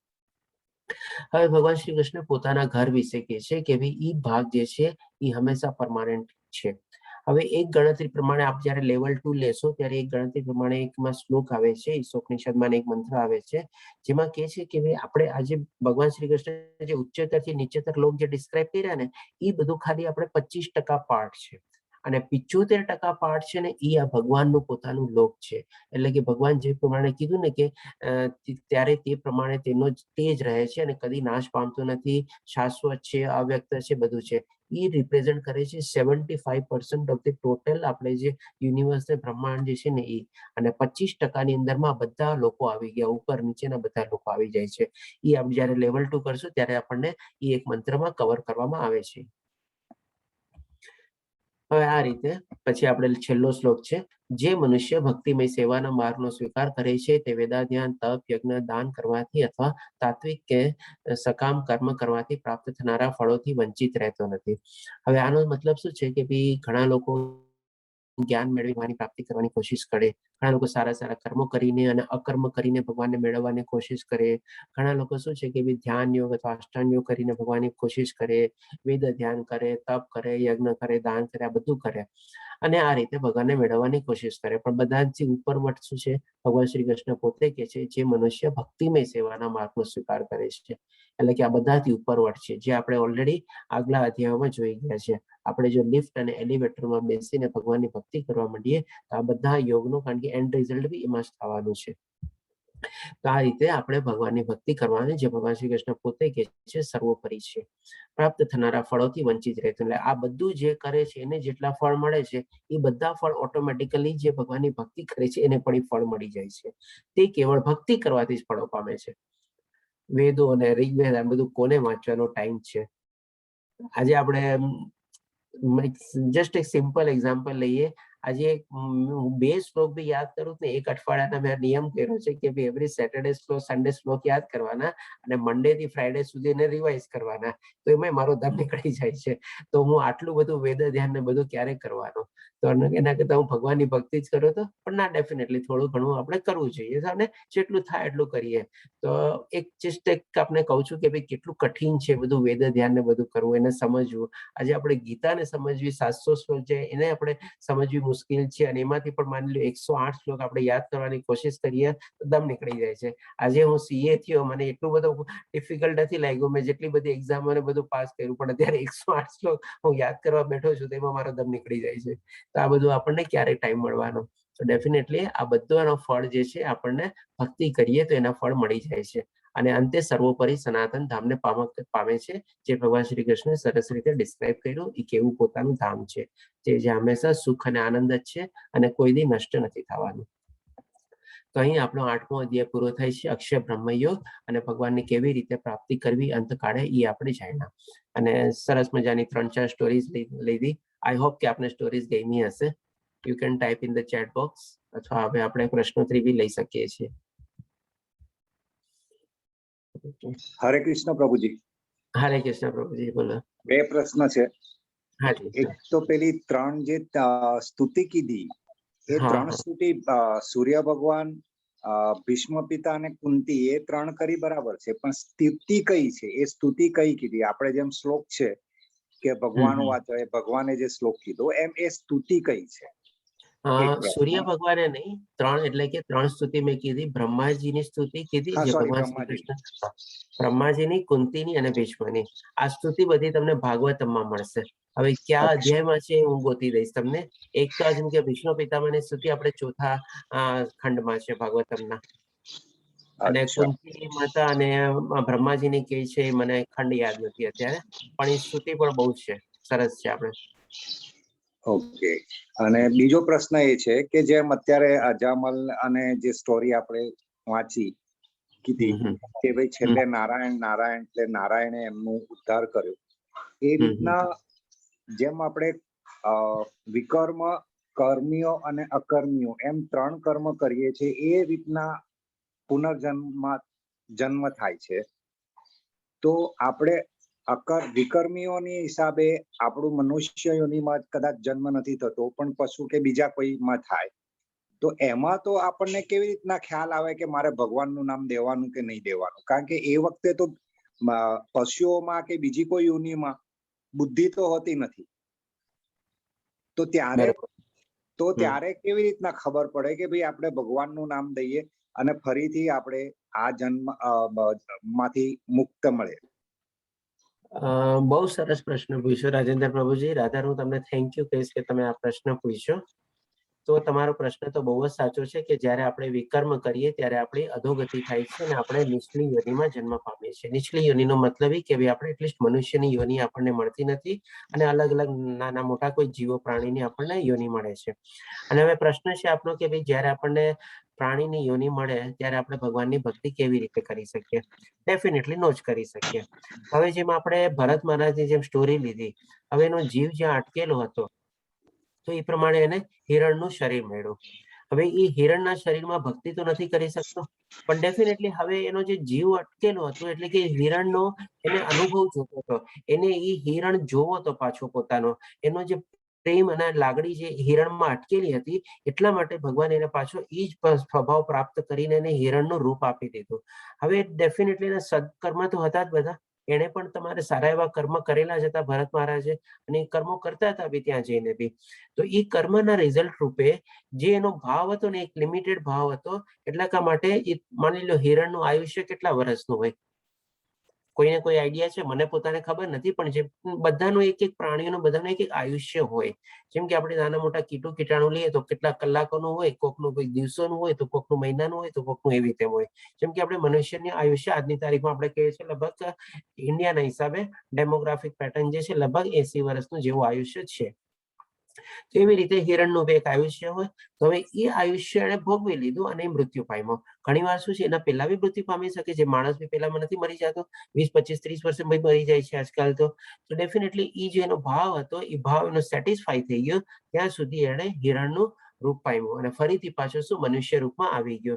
એટલે કે ભગવાનની પ્રમાણે પાછીથી કૃપાથી અને જે લેવલમાં એનું જે બીજ રોપાણું હતું આધ્યાત્મિક જર્નીનું, ત્યાંથી જ ફરીથી શરૂઆત કરે છે અને ભગવાનની પ્રાપ્તિ માટે તરત ને તરત આપણને મુક્તિનો રસ્તો એને મળી જાય છે અને પહોંચી જાય છે.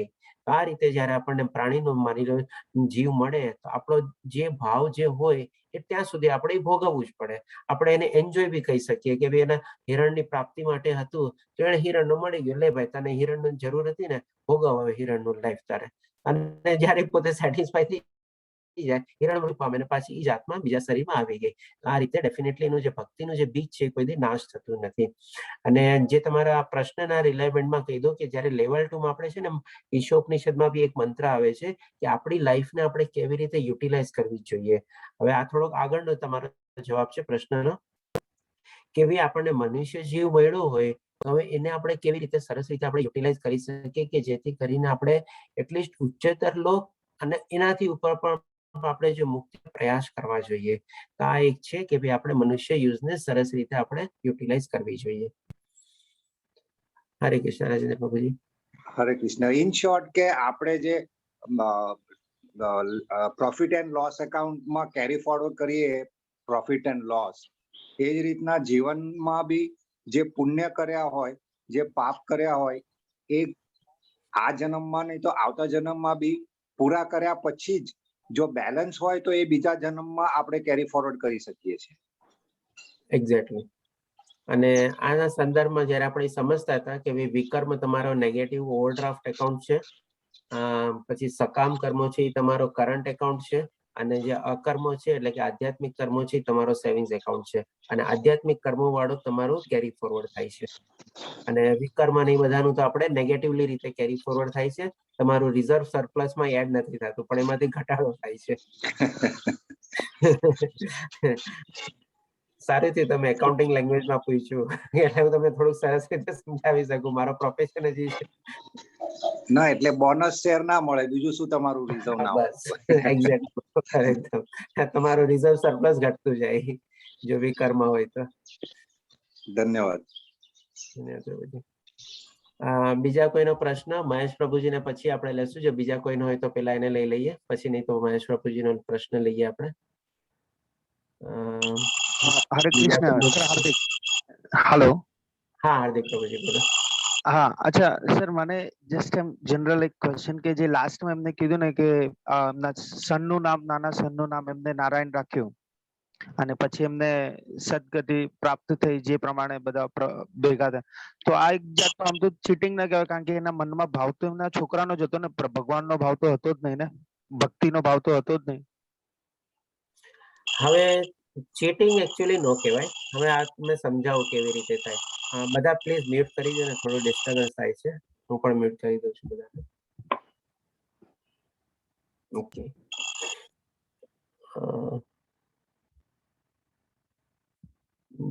ઓકે, હવે આ ચીજ તમને સમજાવું, થોડી ક્લિયર કરું. તમારો પ્રશ્ન છે કે ભાઈ ચીટિંગ કહેવાય કે નહીં, તો ડેફિનેટલી ચીટિંગ તો કહેવાય નહીં. મેં તમને કીધું કે જ્યારે એનો નારાયણનો જે નામ રાખીએ છીએ ત્યારે આપણની અંદરમાં શું છે, એક અંતસ્ફૂર્ણા થાય છે કે ભાઈ કોઈક ને કોઈક એવો આપણી આત્મા છે ને આપણને અવાજ મોકલે છે કે ભાઈ ઠીક છે, તે જે કાંઈ પણ ખોટા કર્મ કર્યા કે ભાઈ હવે તો જાગ, હવે તો ઉઠ, હવે તો એવી રીતે કર. તો એ રીતે આપણે એવી કોઈ સ્ફૂર્ણા થાય છે જેનાથી આપણે, જેમ કે માની લો એવી કોઈ એના મનમાં કઈ થયું હોય, કારણ કે hatte તો બહુ પવિત્ર આત્મા, સરસ મજાના પુણ્ય કર્મ હતા અને બ્રાહ્મણ હતો, સારા એવા ખાનદાનમાંથી હતો, બધું કરતો હતો. એવી રીતે એને અનાયાસે એટલે કે જાણતા અજાણતા એના પુત્રનું નામ નારાયણ રહી ગયું. હવે નારાયણ કરીને એનો જીવ જે છે, એનું મન જે છે એના મનમાં લાગેલું છે. હવે એ જયારે અંતકાળે જયારે સ્મરણ કરે છે, ભગવાન શ્રી કૃષ્ણ બે દાખલા આપણને સમજાવ્યા કે એ ભાવોને પ્રાપ્ત કરે છે. એમાં આપણે ભરત રાજાનું લીધું અને આમાં લીધું કે આપણે સ્મરણ કરે છે ત્યારે એનો ભગવાન શ્રી કૃષ્ણને યાદ આવે છે અને વિષ્ણુદૂત લોકો આવીને એને બીજો આપણે ચાન્સ આપે છે, એને મુક્તિ નથી કરતા. આ જ તમારા પ્રશ્નનો મેઇન જવાબ છે કે ભાઈ ચીટિંગ કહેવાય કે નહીં. કારણ કે ભગવાન શ્રી કૃષ્ણ બી તો ત્યારે એને એવું કરી શકતા હતા ને કે ભાઈ ચલ તને મુક્તિ આપી દઉં છું અત્યારે, પણ એ તો ન કર્યું ને. કારણ કે એ પોતે જાણતા હતા કે ભાઈ આ તો શું છે, જાણતા અજાણતા એના છોકરાનું નામ નારાયણ રાખ્યું છે અને અત્યારે યાદ કરે છે, એ એના પુત્રને યાદ કરે છે. પણ ડેફિનેટલી એને જેના કર્મો જે બધા સારા છે, તો હું આટલી ખરાબ સજા તો એને ન આપી શકું ને. એકવાર ચાલો એને બીજો ચાન્સ આપવો હજી, અને જો એને સુધરવું હશે તો એ સુધરશે. તો એવા ભાવથી ભગવાન શ્રી કૃષ્ણ એના વિષ્ણુદૂત લોકોને મોકલે છે અને એને ચાન્સ આપવા માટે કે ભાઈ ઠીક છે, ચાલ અત્યારે હું તને બચાવી દઉં છું. અને એ બધા યમદૂતોને બધાને ભગાડી દે છે. હવે એના પછી એને પોતાનું સ્મરણ થાય છે બધું, અને પછી પોતાનું પ્રાયશ્ચિત રૂપે કરે છે. અને ત્યારે પછી ભગવાન શ્રી કૃષ્ણ પછી ફરીથી વિષ્ણુદૂતને મોકલે છે અને એનો ઉદ્ધાર થાય છે અને મુક્તિ થાય છે. તો એવું નથી કે ભાઈ ત્યારે એને એ ભાવથી યાદ કર્યું તો તરત ને તરત એને રિઝલ્ટ બી મળી ગયું.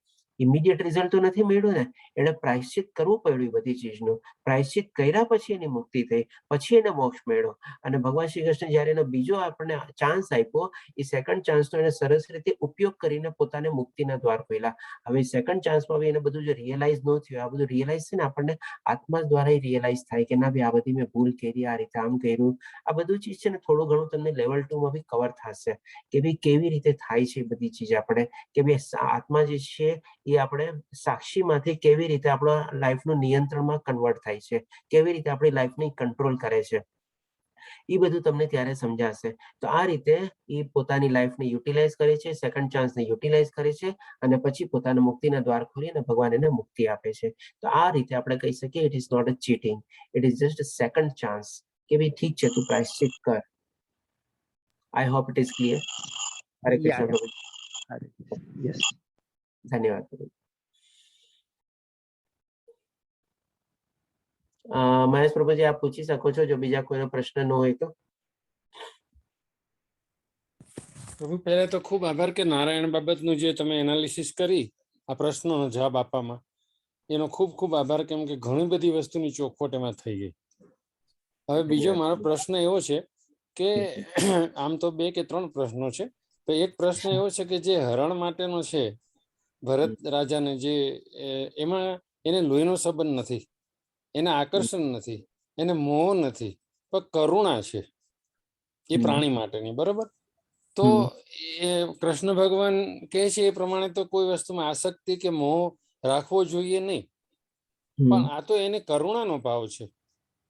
તો એને કેમ એવી રીતે એ મોડું આવ્યું અથવા ના આવ્યું એના હિસાબે જ્યારે એનું મૃત્યુ થયું તો એનો જીવ એમાં રહી ગયો, માટે બીજી વખતે હરણનું સ્વરૂપ લઈને જન્મે છે અને પછી પાછો જન્મ થાય છે, માનવ દેહમાં થાય છે. પણ એને તો કરુણાના ભાવથી જ માત્ર એની સાથે એવો વ્યવહાર કર્યો હતો પ્રાણી સાથે. એમાં કોઈ આકર્ષણ કે મોહ તો હતું નહીં, લોહીની સગાઈ હતી નહીં. ઓકે, આ પ્રશ્ન તમારો જે છે ને પ્રભુજી બહુ સરળ પ્રશ્ન છે, કારણ કે હું એક્સપેક્ટ કર્યો તો તમારો થોડો ડિફિકલ્ટ પ્રશ્ન આવશે. રાધર હાર્દિક પ્રભુજીનો થોડો ડિફિકલ્ટ આવ્યો, તમારો સરળ પ્રશ્ન આવ્યો મારા માટે. તો આનો જવાબ આપો કે જે તમે કહો છો ને કે મોહ અને આકર્ષણ નહોતું, તો ડેફિનેટલી એ હતું. અને બીજો જે તમારો પ્રશ્ન હતો કે ભાઈ એને કરુણા હતી, તો ડેફિનેટલી કરુણા બી હતી, સાથે સાથે મોહ અને આકર્ષણ બી હતો. હવે આના સંદર્ભમાં છે ને હું આપની એક સ્ટોરી કહું, નાનકડી સ્ટોરી છે. એકવાર એક છે ને રાજા જાતો હોય છે, માની લો રથમાં ને એમાં. હવે એ જોવે છે કે ભાઈ દૂરથી જરાક જોવે છે એક માણસ પડી ગયો, અને પડીને આમ કૂવામાં પડી ગયો તમારે ત્યાં રસ્તામાં. તો તરત ને તરત રાજા શું કે છે કે ભાઈ એના બધા જ સિપાહીઓ બધાને કહે છે જાઓ જલ્દી જાઓ જલ્દી જાઓ, ઓલો માણસ કૂવામાં પડી ગયો છે એની જાન બચાવો. ઠીક છે, ઓકે. આ ટાઈમે એને શું હતું, રાજાનો ભાવ શું હતો, એને કોઈ એના પ્રત્યે મોહ કે આકર્ષણ નહોતું, પણ એક કરુણા હતી. અને એઝ એ રાજા તરીકેની ડ્યુટી બી હતી કે એના પોતાના નાગરિકોને બધાની સુરક્ષા બી કરે જેટલી થાય એટલી. તો એને બચાવવા માટે પોતાના સિપાહીઓને મોકલે છે અને જેને જેને જાય છે અને એ માણસને બચાવી દે છે. હવે બીજે દિવસે ફરીથી પાછા રાજા છે ને એ જ રસ્તેથી નીકળતા હોય છે, અને આ વખતે છે ને કુવાની ઓર પાસેથી નીકળતા હોય છે. હવે ત્યારે છે ને રાજાની સાથે એનો પુત્ર બી હતો, નાનકડો બાજુમાં બેઠો હતો. હવે પુત્રને છે ને જોગાનું જોગ એ કુવામાં જોવાની ઈચ્છા થાય છે. હવે કુવામાં જોવો જાય છે, એ રથમાંથી પડી જાય છે અને કુવામાં પડી જાય છે. હવે ત્યારે રાજા શું કરે છે ખબર છે, ત્યારે રાજા તરત પોતે ઉભો થાય છે અને એ પોતે બી કુવામાં પડે છે, અને એ પોતે એના બચ્ચાને બહાર નીકાળી અને પછી બહાર આવે છે અને જાન બચાવે છે. હવે આમાં મને કયો, આમાં કરુણા હતી કે ઓલું હતું, આકર્ષણ હતું કે મોહ હતું? ત્યારે પણ તો એ કહી શકતો હતો ને, ત્યારે પણ એના સૈનિકોને કહી શકતો હતો કે જા મારો પુત્ર પડ્યો છે, જા ને તું બચાયો. જેમ એણે ગઈકાલે જેના બીજા માણસને તો દૂરથી દેખાડો અને એને બચાવ્યો, તો આ વખતે કેમ એને ન કીધું એને? આ વખતે બધું હતું, કરુણા તો હતી, સાથે સાથે મોહ અને માયા બી હતી, કારણ કે એનો પોતાનો પુત્ર હતો. તો એ જ રીતે આપણે અહીંયા ભરત રાજાનું છે કે આજે એક હિરણ છે ને, હિરણ તો જંગલી પ્રાણી છે, એને બચાવ્યું, થોડી ઘણી મોટું કર્યું, સાર સંભાળ કર્યું, પછી એને છોડી દેવાનું ને ભાઈ. કરુણા છે તો બધા જીવ પ્રત્યે કરુણા હોવી જોઈએ ને. એટલી સ્પેશિયલ કરુણા એ જીવ પ્રાણી શું બાંધવાની જરૂર કે ભાઈ એના સ્વભાવ પ્રમાણે એને જ્યાં જવું હોય ત્યાં જાય. મારી સાથે રહેવું હોય, હું મારી ભક્તિ કરીશ અને થોડો જે ટાઈમ બચશે એની કેર લઈ લઈશ. મારી સાથે ન રહેવું હોય, એને જંગલમાં જવું હોય તો જાતો હોય તો જવા દે. તો એને તમે ટ્રુ સેન્સમાં કરુણા કહી શકો કે એને એનો જાન બચાવી લીધો, થોડી ઘણી સાર સંભાળ લીધી, પછી એને એના રસ્તે છોડી દીધો કે તારી જેવી મરજી. પણ એને તો મોહ બંધાઈ ગયો હતો ને એની સાથે. તો આ રીતે આપણે કહી શકીએ કે જે તમે કહો છો કે મોહ અને આકર્ષણ નહોતું, પણ મોહ અને આકર્ષણ એ હતું. અને સાથે સાથે કરુણા બી હતી. કરુણા ઇનિશિયલ સ્ટેજમાં હતી, પણ પછી ઈ જ કરુણા એની મોહ અને માયામાં બંધાઈ ગઈ તમારે. ધન્યવાદ પ્રભુ. હવે એક પ્રશ્ન એવો છે કે માણસ અંત સમયે ભગવાનનું નામ લે તો એની સદગતિ થાય, અથવા એને પુનર્જન્મ ન લેવો પડે, અથવા લાંબો વખત સ્વર્ગમાં ભગવાનના વાસમાં રહે, પછી એનો પુનર્જન્મ થાય, આગલા કર્મના ફળ કેરી ફોરવર્ડ થાય, એ પ્રમાણે થાય, બધું બરોબર છે. પણ એક વસ્તુ મોટા ભાગના લોકો એવું કહેતા હોય છે કે આપણે પતિ પત્ની તરીકે રહેતા હોય તો ભગવાનને પ્રાર્થના કરે કે આપણે ફરી વખત પણ પતિ પત્ની તરીકે જન્મીએ. આ ભલે કોઈ પ્રકારનો મોહ હશે કે આકર્ષણ હશે, ગમે તે કારણ હોય, પણ જો એવું જ છેલ્લી ઘડીએ વિચારે તો એવું થાય ખરું? આ તો કોણ જોવા ગયું છે? આ તો પ્રેક્ટિકલ પ્રશ્ન નથી, કારણ કે કોઈ જોવા ગયું નથી. અને જો તમારો એવો ભાવ હોય તો કદાચ હોઈ શકે, એવું ભાઈ થઈ બી શકે કે ભાઈ આજે આ જન્મમાં પતિ પત્ની છે અને બંનેને એટલો પ્રેમ હોય અને બંનેનો જીવ એકબીજામાં એટલો જ અટકેલો હોય, તો કદાચ અને બંનેની ઈચ્છા બી એવી હોય અને બંને એક સાથે જ મૃત્યુ પામવાના હોય, તો કદાચ એવી રીતે થાય કે ભાઈ પાછા બીજા શરીરમાં જાય અને પાછા મોટા થાય ને કોઈ સંજોગોથી બંને એકઠા થાય અને પાછા પતિ પત્ની બની શકે. પણ આ ચીજ તો ખાલી આપણે કેવા પૂરતી છે. આનો જવાબ તો હું ન આપી શકું. એક પ્રશ્ન એવો છે એક પ્રશ્ન એવો છે કે કુદરતી માણસ બહુ ઘણા વડીલોને ઘણાને મેં સાંભળ્યા છે કે મેં મારા જીવનમાં બધી ફરજો બજાવી લીધી છે અને મારા દીકરાઓ ઠરીઠામ થાય, બાળકો ઠરીઠામ, એમના પોતાના બાળકો પ્રપુત્રો પણ ઠરીઠામ થયા છે અને સ્થાયી થયા છે. હવે પ્રભુ મને લઈ લે તો મને કોઈ જાતની ઈચ્છા કે એવું કંઈ છે નહીં મારા શરીરમાં, મને કોઈ એવો ભાવ નથી, મને કોઈ એવું આકર્ષણ નથી કે મારે હવે જીવવું. ભગવાન મને જ્યારે ઉપાડી લેશે ત્યારે હું જઈશ, મને કોઈ વાંધો નથી. આ એક સ્થિતિ છે. હવે એક બીજી સ્થિતિ એવી છે કે જેમાં વર્ષોના વર્ષો સુધી એક વ્યક્તિ બીમાર પડે છે, એને હોસ્પિટલમાં લઈ જાય છે, સાજા થઈ જાય છે, પાછા આવે છે, પાછા એક બીમારી 1 વર્ષ 2 વર્ષ પછી આવે. આ નજરે જોયેલી વાત છે, એ કરું છું. અને પછી પાછું એવું થાય છે કે ફરી પાછા એ સાજા થઈ જાય, ફરી પાછા સંસારમાં આવી જાય છે, કુટુંબ કબીલા સાથે રહે છે, વળી પાછી 1-2 વર્ષ પછી એવી બીમારી આવે છે ક્રિટિકલ, અને માંડ માંડ બચીને પાછા આવે છે. આવી જે રિપીટેશન થાય છે એમાં એનું પોતાની ઈચ્છા કે મહત્વ તો નથી, પણ કુટુંબીજનોને સરેન્ડર થાય છે. કુટુંબીજનોની ભાવના છે કે એને આપણે જીવાડીએ. છેવટે તો ડોક્ટર પણ કહી દે છે કે હવે આનો ઈલાજ નથી, એની ઉંમર થઈ ગઈ છે અને એને ઘરે લઈ જાઓ, પ્રભુ સ્મરણ કરો, નામ સ્મરણ કરો અને એને મુક્તિ મળે એવી પ્રાર્થના કરો, બાકી આમાં હવે જીવવાની શક્યતા કોઈ છે નહીં. હવે એ પેશન્ટની જે કન્ડિશન છે એ એવી છે કે ઈચ્છતો જ નથી કે મારું લાઈફ આવી રીતે પ્રોલોંગ થાય બીમારીમાં, પણ કુટુંબના મેમ્બરો એને ખેંચ્યા કરે છે આવી રીતે. તો એમાં એ પોતે શું કરી શકે? એમ ઘરના કુટુંબને કહી દે કે મને મરવા દો, જેમ મારું થવું હશે એમ થશે. એની એવી એક્સ્ટ્રીમ કન્ડિશન આવી જાય કે એને સુસાઇડ કરવાનો પણ વિચાર આવી જાય કે ભગવાન, હું આ રોગથી કંટાળી ગયો છું, મને આમાંથી મુક્તિ આપો. એ પ્રાર્થના સ્વરૂપે મુક્તિ આપવાનું કે છે કે કંટાળા થઈ ગયા છે, એ જુદો પ્રશ્ન છે. પણ આવી સ્ટેજ આવી જાય છે જ્યારે એનું પોતાનું મન એવું નથી ઈચ્છતું કે હું જીવું, પણ કુટુંબીજનોની ભાવનાના કારણે આવી પરિસ્થિતિ સર્જાતી હોય છે.